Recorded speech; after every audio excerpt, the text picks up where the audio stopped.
Жүрек шаншып ауырса не істеу керек? Дәрігердің айтуынша, жүректің қалай ауырғаны да маңызды.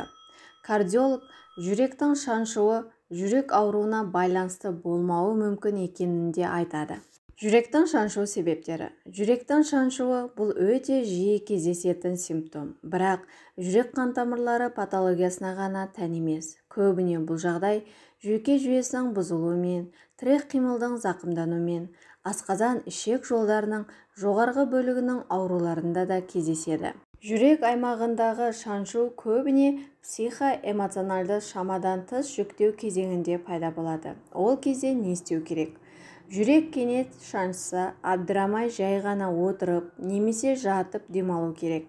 Оттегінің мол болуы маңызды. Ол үшін терезені ашып, белдікті шешіп, жейденің түймелерін ағытыңыз. Сондай-ақ бірнеше минут ішінде сіз тыныс алуыңызға реттеп, мұрныңызбен баяу терең дем алып, содан кейін аузыңызбен баяу дем шығаруыңыз керек.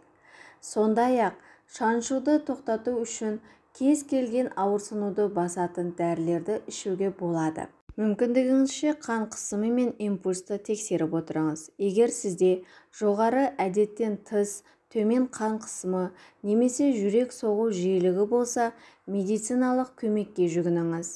Дәрі-дәрмектерді өздігінен қабылдау қауіпті болуы мүмкін. Жүрек аймағындағы ауырсынудың сипаты симптомды тудыратын ауруға да байланысты. Сондай-ақ, асқазан мен өңештің ауруы кезінде де жүрек шаншиды. Егер жүрек аймағында ауырсыну болса, әсіресе симптомдар сізді үнемі мазалайтын болса, мүмкіндігінше тезірек маманға хабарласып, тексеруден өту керек. Сізге электрокардиография, жүректің ультрадыбыстық зерттеуі, кеуде қуысының рентгенографиясы, қан анализін өткізуі керек.